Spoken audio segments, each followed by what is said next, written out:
नमस्कार. लोकहितच्या संपादकीयमध्ये आपल्या सर्वांचं मनपूर्वक स्वागत. आजचा संपादकीय जो आहे तो कालच्या संपादकीयाला धरून एक पुढचा भाग म्हटलं तरी चालेल. त्याचा विषय आहे राजकीय भूकंप इनसाइड स्टोरी. कालच्या संपादकीयमध्ये आपण बघितलं असेल की महाराष्ट्रामध्ये जो राजकीय भूकंप झाला तो कशा पद्धतीचा भूकंप झाला. महायुती जी होती ती दोन पक्षांची होती. डबल इंजिनचं सरकार ज्याला एकनाथ शिंदे म्हणतात, तर ते आता ट्रिपल इंजिनचं सरकार झाले असं एकनाथ शिंदेनेच त्या दिवशी स्पष्ट केलेलं आहे. आणि या सगळ्या बाबतीमध्ये ज्या काही घडामोडी झाल्या त्याच्यामध्ये एका बाजूला प्रफुल्ल पटेल असतील किंवा अजितदादा पवार असतील किंवा छगन भुजबळ असतील यांनी सांगितलं की आम्ही राष्ट्रवादी म्हणून या सरकारमध्ये सामील झालेलो आहोत. राष्ट्रवादी फुटून किंवा राष्ट्रवादीतून फुटून आम्ही आलेलो नाहीत. आम्ही म्हणजेच राष्ट्रवादी काँग्रेस आहे.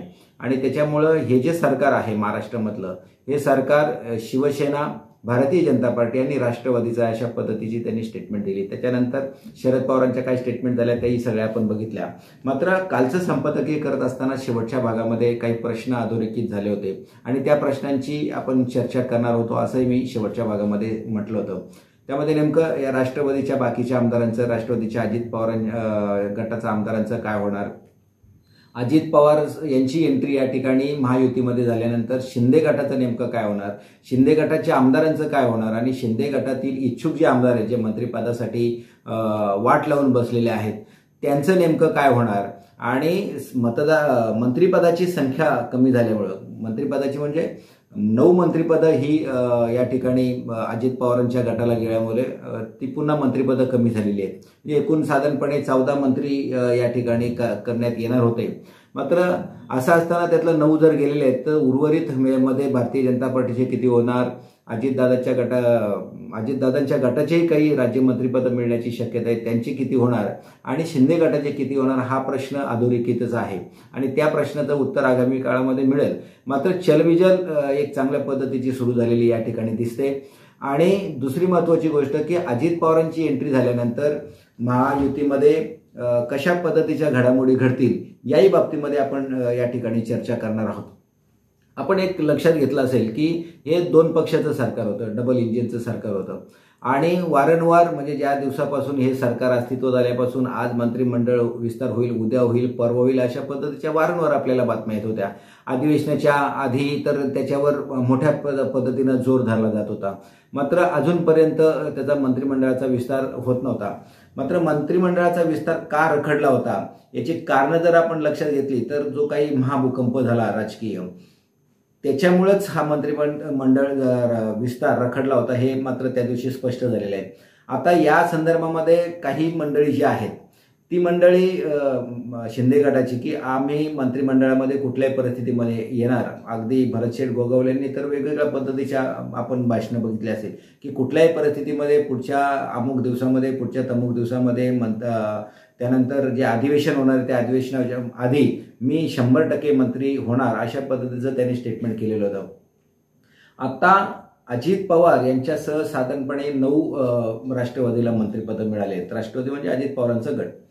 आणि त्याच्यामुळे जी काही मंत्रिपदं शिल्लक राहिली होती त्याच्यातून 9 कमी झालेली आहेत, वाजा झालेली आहेत. आता उरलेली जी काही मंत्रिपदं आहेत त्याच्यामध्ये शिंदे गटाच्या वाट्याला किती येणार, भारतीय जनता पार्टीच्या वाट्याला किती येणार या सगळ्या बाबतीचा जर विचार केला तर जे काही डोळ्याला पाणी लावून होते, वाट बघत होते त्यातल्या बऱ्याच आमदारांची हिरमोड होणार आहे हे वेगळं सांगण्याची खऱ्या अर्थानं गरज नाही. कारण आता मंत्रिपदं कमी राहिलेली आहेत आणि इच्छुकांची संख्या ही प्रचंड प्रमाणामध्ये आहे. त्याच्यामुळं मंत्रिपदावर हिरमोड होण्याचं आणि ते हिरमोड होण्याचं एक महानाट्य सुद्धा पुन्हा काही दिवसामध्ये घडेल हे सुद्धा वेगळं सांगण्याची गरज नाही. मात्र अजित पवारांची एंट्री झाल्यामुळं आमचं हे एक सुपरफास्ट सरकार झालेलं आहे अशा पद्धतीचं भारतीय जनता पार्टीचं म्हणणं आहे.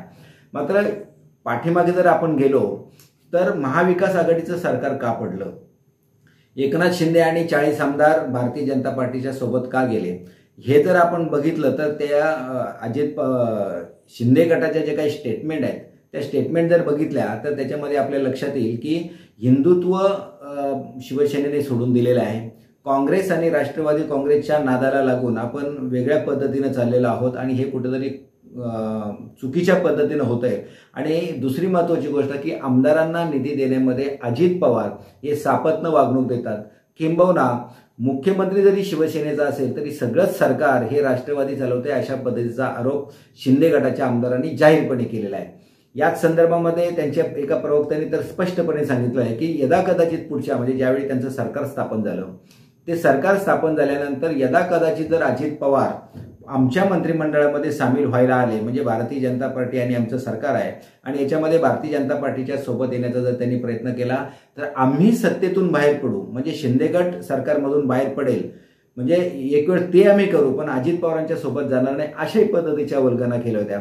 आता महानाट्य घडल्यानंतर राजकीय महानाट्य घडलं अजित पवार उपमुख्यमंत्रीपद झाले आणि याच वेळी ज्यांनी अशा पद्धतीच्या वल्गना केल्या होत्या त्यांना काही गोष्टी विचारल्यानंतर खाजगीमध्ये त्यांचं मत काही असेल ते रागावले असतील हेही तितकंच खरं आहे। मात्र प्रतिक्रिया देताना बाईट देताना मात्र त्यांनी आता आमचं 3 पक्षांचं सरकार आहे हिंदुत्ववादाचा मुद्दा जरी असला तरी विकासाच्या मुद्द्यावर आता आम्ही सगळे एकत्र येत आहोत आणि भारतीय जनता पार्टीच्या म्हणण्यापेक्षा किंबहुना शिंदे गटाच्या तर काही आमदारांनी माजी आमदारांनी तर अशा पद्धतीचं वक्तव्य केलंय की एकनाथ शिंदे यांचं काम प्रचंड त्यांना आवडलंय अजित पवारांना आणि म्हणून ते आमच्या सोबत आलेले आहेत। मुळात हे तसं नाहीये।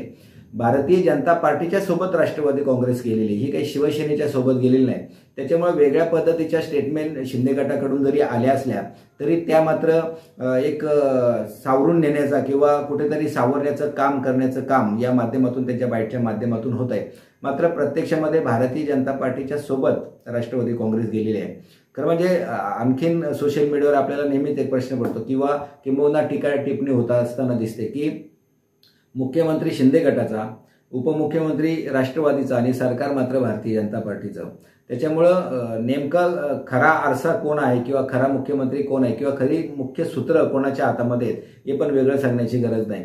ज्या दिवशी अजित पवारांचा आणि त्यांच्यासोबत असणाऱ्या आमदारांचा मंत्रिमंडळाचा शपथविधी झाला त्या शपथविधीच्या कार्यक्रमामध्ये मुख्यमंत्री एकनाथ शिंदे यांची जर बॉडी लँग्वेज आपण बघितली तर ते काहीसे नाराज असल्याचे आपल्याला स्पष्टपणे जाणवलं।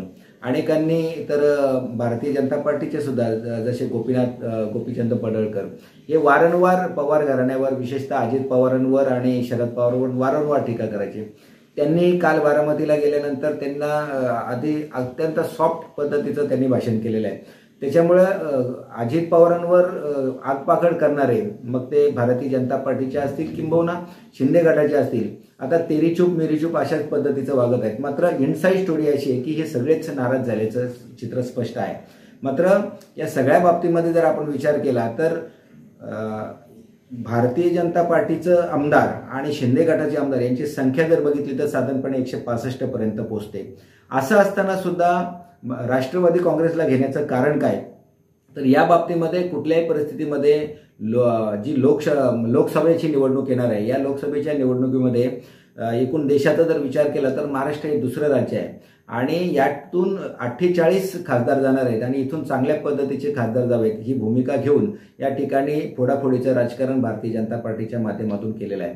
दुसरी महत्त्वाची गोष्ट की या बाबतीमध्ये शरद पवारांचा रोल होता का या संदर्भामध्ये वेगवेगळ्या पद्धतीच्या चर्चा आहेत। मात्र या बाबतीमध्ये ही जी काही कुणकुण होती किंवा अजित पवार किंवा त्यांच्या काही लोकांचं जे मत होतं की आपण कुठल्याही परिस्थितीमध्ये भारतीय जनता पार्टीच्या सोबत गेलं पाहिजे या दृष्टिकोनातून त्यांचा जरी कल असला तरी शरद पवारांचा मात्र त्या विरोधात कल होता हेही त्या ठिकाणी काही बाबतीमध्ये स्पष्ट झालेलं आहे। त्याच्यामुळं आज ना उद्या राष्ट्रवादी काँग्रेसमध्ये फूट पडेल हे स्पष्ट झालं होतं। आता इनस्टाईट स्टोरी अशी की राष्ट्रवादी काँग्रेस फुटलेली आहे। मात्र जशा पद्धतीनं शिवसेनेच्या बाबतीमध्ये झालं तशाच पद्धतीचं आता राष्ट्रवादी काँग्रेसमध्ये बघायला मिळतंय। ठाकरे गट सांगतोय की आमची मूळ शिवसेना आहे आणि शिंदे गट सांगतोय आमची मूळ शिवसेना आहे। तसं तोच वाद आता पुन्हा राष्ट्रवादी काँग्रेसमध्ये होताना दिसतंय। अजित पवारांचा गट शरद पवारांच्या गटाचे काही जे काही म्हणजे माणसं बदलण्याचं काम करतंय किंवा निलंबित करण्याचं काम करतंय आणि तशाच पद्धतीची भूमिका शरद पवार गटाकडून सुद्धा झालेली आहे। त्याच्यामुळे आम्हीच मूळ पक्ष आहोत ही सांगण्याची भूमिका जो काही ड्रामा आपण वर्षभरामध्ये शिवसेनेच्या बाबतीमध्ये बघितला तो ड्रामा आता राष्ट्रवादीमध्ये सुरू झालेला आहे। मात्र विकासाच्या मुद्द्यावर आम्ही भारतीय जनता पार्टीच्या सोबत गेलेलो आहोत असं जरी अजित पवार म्हणत असले तरी त्यांच्या सोबत ज्यांनी काही मंत्रिपदाच्या शक्ती घेतलेल्या आहेत ते सगळे कुठे ना कुठे अडचणीमध्ये आलेले होते। कुणाला ईडीच्या नोटिसा बजावण्यात आलेल्या होत्या, कुणी त्या भ्रष्टाचाराच्या आरोपामध्ये आतमध्ये गेले होते। अशाच पद्धतीच्या आमदारांनी मंत्रिपदाच्या शक्ती घेतलेल्या आहेत। त्याच्यामुळे कुठेतरी वाचण्यासाठी हा सगळा प्रकार केला आहे काय अशाही पद्धतीची चर्चा होते आणि ती चर्चा सुद्धा म्हणजे वेगळ्या पद्धतीने सांगण्याची गरज नाही. मात्र राष्ट्रवादीचेच काही मंडळी जी आहेत ती स्पष्टपणे सांगत आहेत की यांच्यामध्ये आतमध्ये जाण्याची हिंमत नाही किंवा सहन करण्याची क्षमता नाही, जशा पद्धतीनं अजित पवार संजय राऊतांनी केली किंवा स्वतः देशमुख होते गृहमंत्री, ते सुद्धा त्या ठिकाणी जाऊन आलेत. मात्र एक विशेष आहे की इतकी मोठी सजा बघून सुद्धा देशमुख मात्र शरद पवार साहेबांच्या सोबत आहेत. आता याच्या बाबतीमध्ये 5 तारखेला म्हणजे उद्या जी सभा होत आहे त्या सभेमध्ये खऱ्या अर्थानं चित्र स्पष्ट होणार आहे की खरी राष्ट्रवादी अजित पवारांची की खरी राष्ट्रवादी शरद पवारांची. मात्र इनस्टाईल स्टोरीमध्ये मात्र आपल्याला बरंच काही बघायला मिळतंय. अंतर्गत धुसफूस प्रचंड प्रमाणामध्ये आहे, ती जरी बाहेर येत नसली तरी खदगत मात्र प्रचंड प्रमाणामध्ये आहे. मग ती शिंदे गटामध्ये सुद्धा आहे आणि भारतीय जनता पार्टीमध्ये सुद्धा आहे. ज्यांच्या विरोधामध्ये आग पाखड केली, ज्यांच्या विरोधामध्ये अधिवेशनामध्ये चर्चा झाल्या, तेच आता मांडीला मांडू लावून बसणार आहेत. त्याच्यामुळे येणाऱ्या कालावधीमध्ये फार झालं तर 1 वर्षाचं हे सरकार असणार आहे. त्याच्यानंतर निवडणुकीला सामोरं जावं लागणार आहे.